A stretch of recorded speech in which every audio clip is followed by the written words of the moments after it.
Welcome back. Today we're going to take a look at the top 20 cryptocurrencies by market cap. We're going to start with Tron at number 11, followed by AVAX, Sui, Ton, Stellar, SHIB, Link, and then we're ending with HBAR at number 20. Let's get straight into it. HBAR against BTC. We have been in an accumulation. We've been going sideways for a very long time. There was a sudden zip up, and then there's a sudden zip back down. So Tron is quite volatile. If you were to look back in history, Tron has a knack of doing this, right? Volatile up, volatile down, but every time you get a lower low, right? For example, over here, there was a volatile up, but we went lower than this low. So volatile up, but it feels like we could be getting a lower low here. We could be clearing all these classes of cells. Again, I'm not too sure myself. At this point of time, things are pretty bearish for Tron BTC, so I would preach caution about going long for Tron at this point of time. Tron is still above the skinny pink line, so against USD, Tron is still in a bullish trend. Could we still consolidate and continue higher? Of course, for sure. Now that we are in a downward trend, how much lower do I think we could go to? About 20 cents. Right, another 2 more cents towards the downside, and then potentially a strong bounce for Tron. Right, hopefully, but Tron has been largely, I will consider this as quite untradeable because there's just no clear high quality chart patterns for Tron. AVAX against BTC doesn't really look too good. AVAX BTC is about taking out these classes of cells.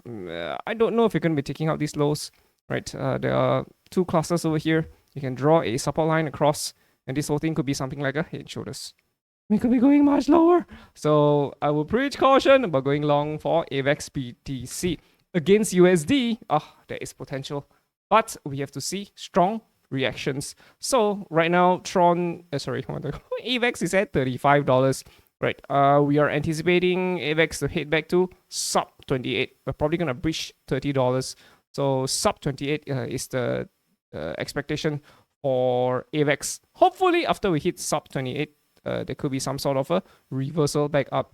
So what do you mean by sub 28? Yeah, it could be 27, 26, 25. We could be clearing just one cluster of cell here. Or we could be clearing all of this. Again, we're not entirely sure. We're probably going to go back under 28. But after that, we are anticipating a potential consolidation to head higher. Of course, things may continue lower, right? And AVAX may do something like this, right? And this could be a prolonged squeeze coming on for AVAX. But as it stands, we're still not entirely sure. So yeah, again, we just have to monitor the price action for AVAX.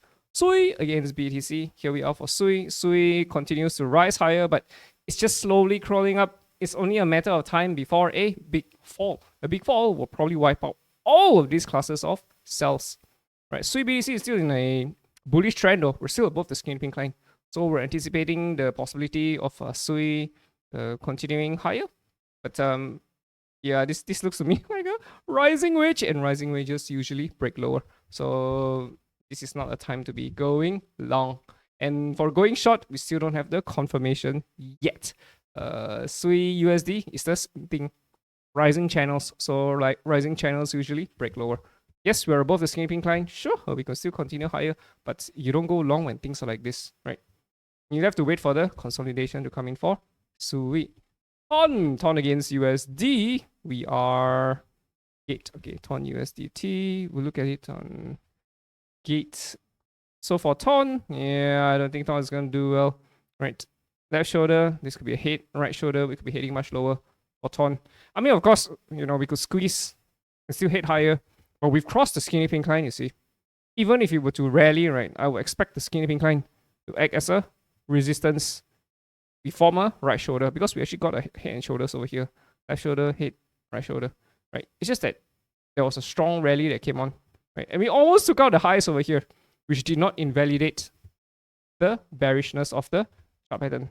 So yeah, I mean, to be honest, we could do something like this. We absolutely could. But I'm leaning towards Ton continuing lower at this point of time, right? If we get a right shoulder, then yes. If we rally all the way back towards this high, then I will be more inclined for a potential long for Ton. We actually have a target over here, 1350. It's still valid at this point of time, even though we're under the skinny pink line.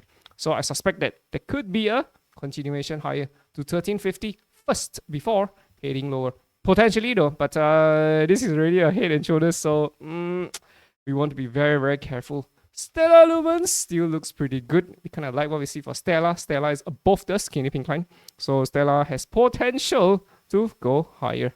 Right, again, the next noisy area is over here at around 1000. We're only at 440, so there is still bullish potential for Stellar against BDC. But we need to see the consolidation first before rushing into any longs. Against USD, Stellar is still solid. It still looks really good. If you look at it on Coinbase, we have a target over here, $1.11 and 347. We're probably going to go higher than this, but we'll take things one step at a time. So $1 first.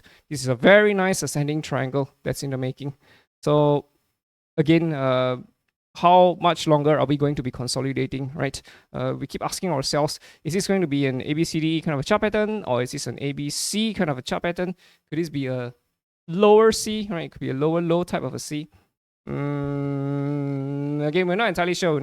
It's still, you know, if we took, let's say, 6 months to complete a consolidation, we're only in month 1, right?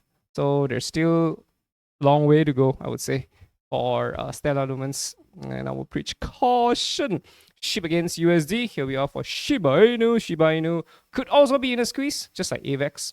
Similar to AVAX, it could be a squeeze here. Break up, right? But I'm leaning towards Shiba Inu dropping lower, right? We're going under the skinny pink line. We went past it, rallied. Yeah, I suspect that we could be heading back towards sub 1000, right? And this whole thing could be a very long squeeze coming on for Shiba Inu, something like this. And then 2026, right, or 2027, you see a blast off. So, I mean, of course, we could also stretch here all the way to 2026, you see. Absolutely possible. So, yeah, again, this is not the area to be going long, right? Probably here. If things don't go well, probably here. I mean, here would be a much better area to go long rather than here, right? Because this one would be sub 1000, right? 2001. So potentially a 50% decimation for Shiba Inu. Chainlink, Link against BDC. What's up, Sergey? So for Link against BDC, yeah, so we were already cautious about going long for Chainlink. Chainlink is already displaying some weakness against BDC. Every time it rallies above the skinny pink line, it comes back down. Rallies above, it comes back down. Rallies above, it's coming back down, bros. It's coming back down, so you want to be very careful, right? We want to see, the best thing that could happen, right, for Chainlink against BDC is to see accumulation, consolidation, just going sideways and doing nothing. Right, all the way to 2026, just go sideways, and yes, potentially a recovery. Because a bearish trend ends when we go sideways for a little bit, right? If you were to look back into history, yeah, this whole thing is what I would consider as an accumulation, right? I mean, if you were to join here, right, it's an A, B, C, D, E, right? An accumulation before a breakout. Actually, Chainlink BDC is very high quality in terms of its chart patterns. But Link against USD is just... we could go higher. This whole thing could be a falling wedge. Falling wedges usually break higher, right? The thing about Chainlink is that we're above the skinny pink line against USD. So is there a possibility for us to continue higher? Yes, of course there is. For sure there is. So will we? It depends. It depends if we could consolidate. Yeah, again, we need consolidations. So this could stretch several months before a proper, true bullish continuation. And even if we were to see a bullish continuation, we will be anticipating it to have strong resistance at around 40, 42, around there. So, yeah, that's our take for Chainlink. HBAR. Apparently, there's rumors that HBAR will get listed. ETFs, right? But anyway, for HBAR BDC, yeah, it's not falling. HBAR BDC looks to me like it's poised for more upside. So yeah, I'm leaning towards HBAR continuing higher, right? This whole thing you could see it as something like an inverse head and shoulders. But HBAR is good. I would anticipate HBAR to continue higher, especially against USD. If you see strength on BDC, very likely you're going to see the USD pair continue higher as well. So again, just as we were to approach the all-time high, there will be significant resistance. We already hit the noisy area over here. You see this? You see this? So we've hit a noisy area. Again, we will probably have to retest it again and again and again, and then we will see a proper break potentially. But again, we would love to see a consolidation first. So no consolidation, yeah, no entries, because we could still head a little bit lower, right, to the next noisy area here, which is around sub 20 cents, right, 27 cents. So we could still drop a little bit lower. Right? Again, the hope is that we stay above the skinny incline. Right. So yeah, there you go. That's our take. All right, hope you guys have a great day. See you in the next one. Ta-ta.